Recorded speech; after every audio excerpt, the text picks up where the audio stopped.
واصف علی واصف साहब ने फरमाया, अच्छे लोगों का मिलना अच्छे मुस्तकबिल की ज़मानत है। अब अच्छे लोग कैसे मिलेंगे? अच्छे लोग ढूँढने से मिलते हैं। हमें ऐसे लोगों की गैदरिंग में, कंपनी में रहना चाहिए जो कि अल्लाह वाले हों, गौर व फ़िक्र करते हों, शुक्रगुज़ारी करते हों। एक फ़ेमस कहावत है ना कि अगर चोर की सोहबत में बैठोगे तो चोर बन जाओगे, अगर नेकोकारों की सोहबत में बैठोगे तो नेकोकार बन जाओगे। तो हमें अच्छे लोग अपनी ज़िंदगी में ढूँढने चाहिए, और अगर आपको अच्छे लोग मिल जाते हैं, आपके इर्द-गिर्द हैं, तो उनकी सोहबत में बैठा करें। और सबसे पहले तो बहुत ज़्यादा शुक्रगुज़ार हूँ कि आपको अच्छे लोग मिल गए, क्योंकि इस ज़माने में बहुत ज़्यादा मुश्किल है मुखलिस, अच्छे और सच्चे लोगों का मिलना या ढूँढना। कुछ चीज़ें जो ज़िंदगी गुज़ारने के लिए बहुत अहम हैं, उनमें सबसे ज़रूरी बात ये है कि इंसान को ये बात अच्छी तरीके से समझ लेनी चाहिए कि ज़िंदगी गैर मुतवक्का है। हमें हर किस्म के हालात के लिए हर वक्त तैयार रहना चाहिए। लाइफ इज़ अनसर्टन, अनसर्टनिटी कभी भी हो सकती है। ज़रूरी नहीं कि जो चीज़ मैंने प्लान की हो ज़िंदगी वैसे गुज़रे, जो मैं सोचती हूँ वैसे ही हो, जो मेरी मर्ज़ी हो वैसे ही मेरी ज़िंदगी गुज़रे। मैं चाहे लाख प्लानिंग क्यों ना कर लूँ, लेकिन एक मेरी प्लानिंग है और एक अल्लाह की प्लानिंग है। तो हमें चाहिए कि हम अपनी जो प्लानिंग है उसको अल्लाह की प्लानिंग के मुताबिक गुज़ारें। कई दफ़ा हमारी प्लानिंग को जो है अल्लाह ताला किसी न किसी हादसे, सानहा या किसी अच्छी चीज़ के थ्रू भी उसको रोक देता है, उसकी रफ़्तार कम कर देता है, क्योंकि कुदरत जो है हमारी रफ़्तार कम करना चाहता है, हमें दिखाना चाहता है कि हमसे बड़ी ज़ात जो है, कायनातों का मालिक, वो ऊपर बैठा है और वो हर चीज़ पर कुदरत रखता है। जब हम अपनी प्लानिंग्स, अपनी ज़िंदगी को बहुत ज़्यादा यानी कि अहमियत देते हैं, इम्पोर्टेंस देते हैं और ये सोचते हैं कि जो हमने सोचा है वो सब कुछ होगा, तो फिर अल्लाह वो करके दिखाता है जो कि हमारी सोच और समझ से भी बालातर होता है। अल्लाह ताला ने जैसे फ़रमाया है कि और हमने मौत और ज़िंदगी कायम की ताकि वो तुम्हें आज़मा सके कि तुम में कौन अच्छे अमाल करता है।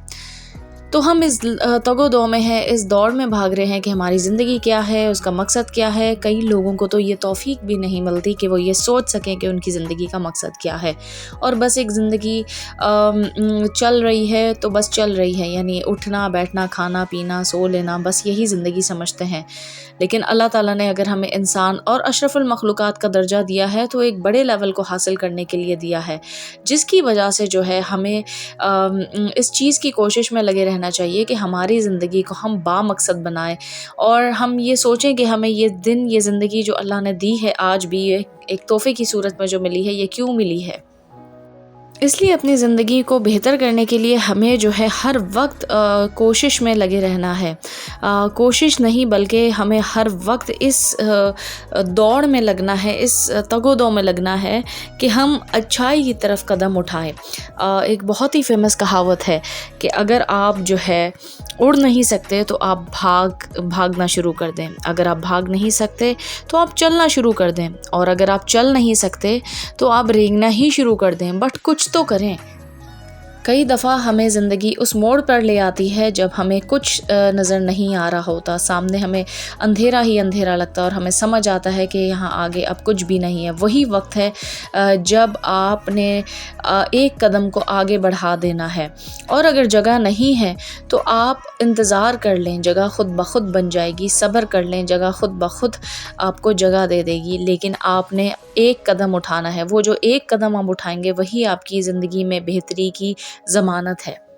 अगर हम परफेक्शनिज़्म की दौड़ में लगें और भागें तो एक बात याद रखिएगा, बहुत ही फेमस बुक है गुड टू ग्रेट। उस किताब का पूरा जो मोरल है वो ये है कि एक इंसान जो बहुत बेहतर है, अपने हर काम में बहुत अच्छा है और कंसिस्टेंट है, लेकिन अगर वो एक लम्हे के लिए भी उस कंसिस्टेंसी से पीछे हट जाता है, रुक जाता है, तो वो ग्रेट की जगह ज़वाल की तरफ उसका कदम शुरू हो जाता है। तो गुड टू ग्रेट का मतलब यही है कि गुड ग्रेट तो बन सकता है, लेकिन अगर ग्रेट منٹ رک جائے تو وہ اس کا کام زوال کی طرف شروع ہو جاتا ہے۔ اور ہلاک ہے وہ شخص جس کا آج کل جیسا ہے، یعنی کہ جس شخص کے ایک دن جو ہے یعنی کہ 2 دن ایک جیسے ہوں گے، اس کی زندگی میں کچھ نیا نہیں ہوگا، تو یہ حدیث پاک کا مفہوم ہے کہ وہ بندہ ہلاک ہے۔ تو بہتری کی گنجائش ہمیشہ موجود ہوتی ہے اور ہمیں بہتری کی طرف قدم اٹھاتے رہنا چاہیے، لیکن وہ قدم ہمیں خود ہی اٹھانا ہے۔ I will try my level best کی جگہ ہمیں یہ کہنا ہے کہ ہمیں رکنا نہیں ہے، کام کرتے رہنا ہے، گر رہے ہیں تو پھر سے خود کو کھڑا کرنا ہے اور کچھ نہ کچھ بس کرتے رہنا ہے۔ Learn new thing every day. آج جو باتیں میں نے آپ لوگوں کے ساتھ شیئر کی ہیں، یہ وہ قیمتی باتیں یا اثاثہ کہہ لیں جو زندگی کو بہتر بنانے میں بہت زیادہ میرے لیے تو مددگار ثابت ہوئی ہیں۔ اس کے علاوہ ہمیں درگزر کرنے کی عادت ڈالنی ہوگی۔ درگزر کریں، forgive and forget۔ درگزر جو ہے جب ہم کرتے ہیں تو وہ اصل میں ہم خود کو معاف کرتے ہیں۔ بے شک پاسٹ میں آپ کے ساتھ بہت برا ہوا، لیکن آپ یہ سوچیں کہ اگر ہمیں اللہ سے معافی طلب کرنی ہے، ہم چاہتے ہیں اللہ ہمیں معاف کر دے، تو یاد رکھیے گا کہ انشاءاللہ جب ہم درگزر کریں گے تو اللہ تعالیٰ بھی ہمیں اس کا اجر دے گا، کیونکہ بدلہ لینے کی خواہش اور یہ ساری چیزیں ہمیں نفسیاتی الجھنوں میں پھنسا دیں گے اور ہمیں کبھی بھی خوش رہنے نہیں دیں گے۔ تو ہمیں ہمیشہ اچھائی کی طرف قدم اٹھانا ہے، نہ کہ نیگیٹیوٹی کو فوکس کرنا ہے۔ ہر وقت ہر لمحہ ہمیں شکر گزاری کے ساتھ گزارنا ہے۔ جو نعمتیں ہمارے پاس ہیں ان کا شکر ادا کرنا ہے، جو نہیں ہیں ان کے لیے دعا کرنی ہے اور کوشش کرتے رہنی ہے۔ اللہ تعالیٰ ہم سب کو دین اور دنیا اور آخرت کی کامیابی دے، آمین۔